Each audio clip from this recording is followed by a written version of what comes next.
துக்கங்களும் ஓடும் தூரம் புகை போல் பறந்திடும் சுமையான மனபாரம். கிறிஸ்தியேசுவில் பிரியமானவர்களே, இன்றைய முதல் வாசகமானது 2 அரசர்கள் அதிகாரம் 22 வசனங்கள் 8 முதல் 13 முடிய மற்றும் அதிகாரம் 23 வசனங்கள் 1 முதல் 3 முடிய இந்த வாசகங்களை நாம் சிந்திக்க இருக்கின்றோம், ஆழ்ந்து தியானிக்க இருக்கின்றோம். இறைவனின் கட்டளைகளையும் நியமங்களையும் கடைபிடிக்காமல் இருக்கும்போது நாம் இறைவனின் திருவுளத்தை அறிய இயலாதவர்களாகின்றோம். மோயிசன் இஸ்ராயேல் மக்களுக்கு சட்டங்களை கொடுத்தார். ஆனால் அவர்கள் அதை பொருட்டாக கருதாமல் திருவுளத்தை அறியாமல் வாழ்ந்தனர்.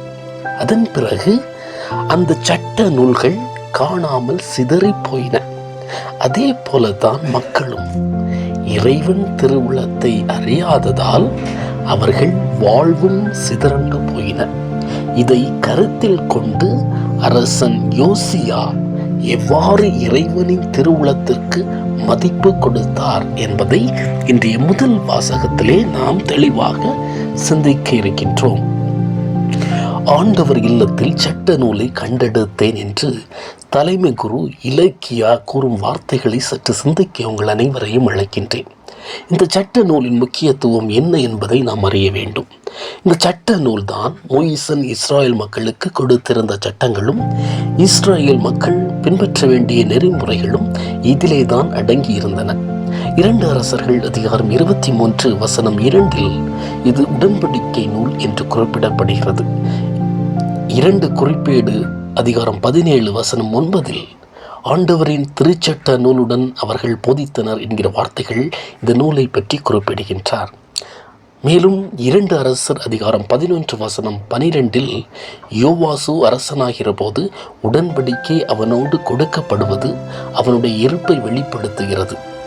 இணைச்சட்டம் அதிகாரம் 31 வசனம் 26 மனாசேயின் ஆட்சி காலத்தில் உடன்படிக்கை பேழை அருகில் வைக்கப்படும் என பார்க்கின்றோம். அதன் பிறகு அரை நூற்றாண்டு காலமாக அதை யாரும் பயன்படுத்தாமல் மக்கள் மறந்த நிலையை இன்றைய வாசகம் எடுத்துரைக்கின்றது. திருச்சட்ட நூல் எதற்காக வழங்கப்பட்டது என்பதை நாம் சற்று சிந்திக்க வேண்டும். திருச்சட்ட நூல் என்பது மக்களை நல்வழிப்படுத்துவதற்காக இறைவன் வழங்கிய நெறிமுறைகளாகும். மக்கள் வாழ்க்கை முறை எப்படி அமைத்து கொண்டால் அவர்கள் மகிழ்ச்சியாக வாழ்வார்கள் என்பது திருச்சட்ட நூலில் எழுதப்பட்டு இருக்கிறது. மற்றவர்களை மதித்து வாழ்வதே அறம் சார்ந்த வாழ்க்கை என்பதே திருச்சட்ட நூலின் மையமாக விளங்கியது. இறைவன் ஒருவரே முதன்மையானவர், அவரை அன்பு செய்து அவருடைய நியமங்களை கடைபிடிக்க வேண்டும் என்பதே கடவுள் இஸ்ராயேல் மக்களுக்கு கொடுத்த கட்டளை. அவர்கள் கட்டளையை மறந்ததனால் இறைவனின் திருவுளத்தை அறிய முடியவில்லை. இதை நன்கு உணர்ந்த அரசன் யோசியா ஆடைகளை கிழித்து கொண்டு இறைவனின் திருவுளத்தை அறிந்திட ஆண்டவர் இல்லத்தில் கண்டெடுக்கப்பட்ட சட்ட நூலின் விளக்கத்தை அறிய விளைகிறான்.